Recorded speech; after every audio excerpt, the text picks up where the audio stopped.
Assalamualaikum warahmatullahi wabarakatuh. Pada kesempatan ini kita akan membahas mengenai resiko. Resiko adalah sesuatu yang menyimpang dari apa yang kita harapkan. Dalam usaha paling mudah kita memahaminya sebagai kerugian, dikompensasikan dalam bentuk uang atau satuan moneter. Entitas yang besar notabene dengan manajemen yang bagus bisa juga mengalami resiko. Sebagai contoh, perusahaan A memiliki varian baru terhadap produknya, launching 6 bulan promosi gencar, namun tidak ada respon dari masyarakat dan produknya ditarik kembali. Pasti rugi besar, namun harus dilakukan untuk mengembangkan usaha. Kita dengan modal yang sebisanya tentunya jangan sampai takut dengan resiko itu.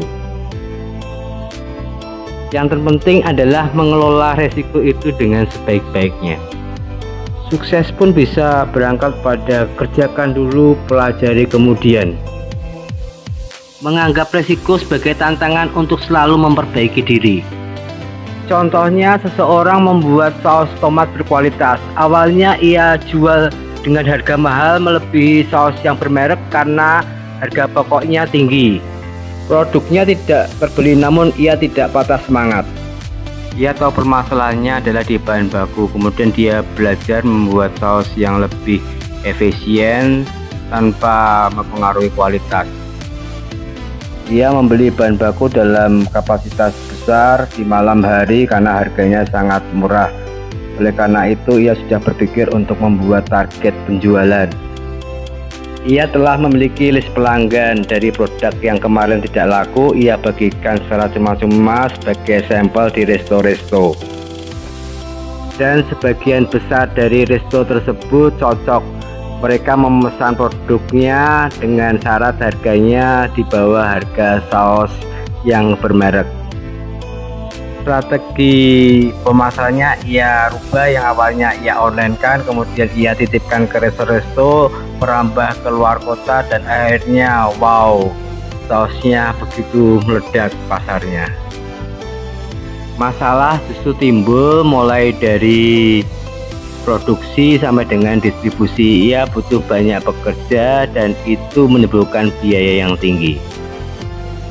Pola pikir efisien benar-benar diterapkan, mulai dari membuat merek, dipatenkan, izin-izin ia rubah dari industri rumah tangga menjadi skala besar. Ia meminjam uang di bank untuk investasi mesin yang besar.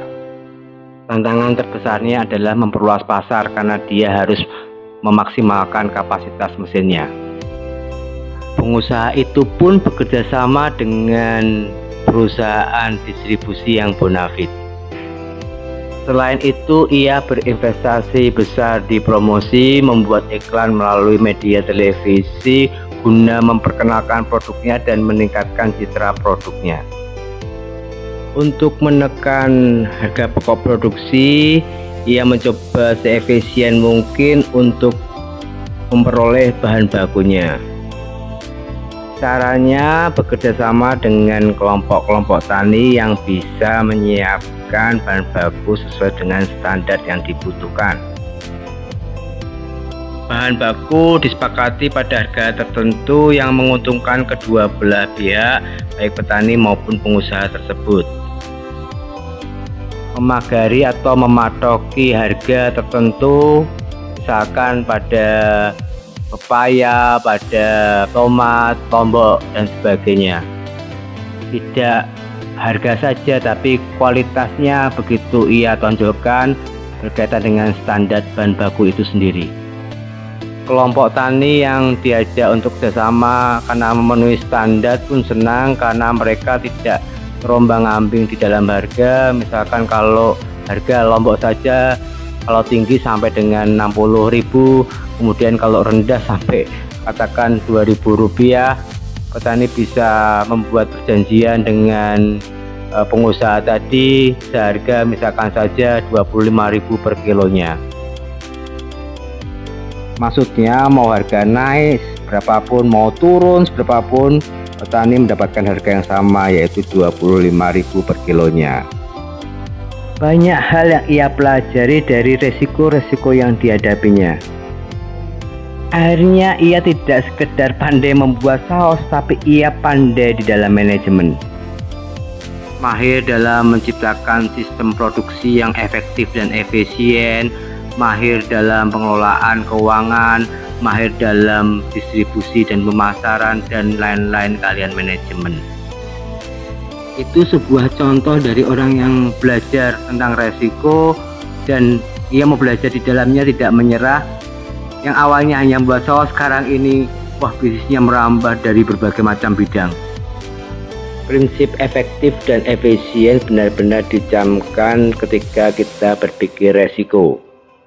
Misalkan terdapat pihak yang mau menanggung kerugian, misalkan terjadi kejadian yang tidak bisa diperkirakan seperti bencana alam. Dengan pertimbangan efektif dan efisien, penting tidaknya menguntungkan atau tidak, untuk perusahaan akan memanfaatkan itu seperti asuransi. Resiko yang lain seperti adanya perkembangan yang cepat dari pesaing kita, tentunya mesin menjadi kendala karena investasi yang besar. Kalau kita memiliki mesin kemudian sudah tidak efektif lagi sekitar 2 tahun lagi, tentu menjadi kerugian yang cukup besar bagi perusahaan. Ada pihak-pihak yang mau menawarkan, menyewakan mesin tersebut, tentu perusahaan bisa mengambil alternatif untuk menyewa. Selain itu, biaya sewa pun bisa digunakan sebagai pengurang penghasilan kita secara utuh. Keputusan seperti itu harus diimbangi dengan melihat kos yang muncul dari menyewa. Kita harus bisa menanggung itu dalam jumlah penjualan yang tinggi. Tentunya ini penting karena kembali lagi kepada menciptakan harga pokok yang lebih kecil. Keputusan menyewa bila menghasilkan kos yang tinggi untuk per bulannya tentu harus disikapi dengan tepat, yaitu mencoba menanggung kos itu agar lebih murah, mengefisienkan, misalkan membuat target penjualan, memaksimalkan kapasitas mesin sehingga harga itu bisa lebih ditekan. Banyak semestinya risiko yang bisa kita kelola karena kita belajar akuntansi, sangat logis sehingga ada pertimbangan diri berdasarkan ilmu yang kita dapatkan. Orang-orang sukses bisa menghadapi resiko karena memang dia menutup resiko yang ada di dalam dirinya sendiri, seperti kemalasan, perasaan tidak bisa, dan sebagainya. Selain itu, spirit dibuat oleh mereka tidak sekedar keuntungan saja, tapi impian untuk menciptakan bisnis yang besar sehingga bisa memiliki banyak karyawan, memakmurkan banyak orang, membayar pajak yang besar bagi negara, dan sebagainya. Sekian pemaparan saya tentang resiko, sebuah kesimpulan bahwa dengan belajar resiko kita bisa mengelola resiko. Ternyata resiko itu justru membuat kita bisa lebih maju. Mohon maaf bila ada salah kata. Wassalamualaikum warahmatullahi wabarakatuh.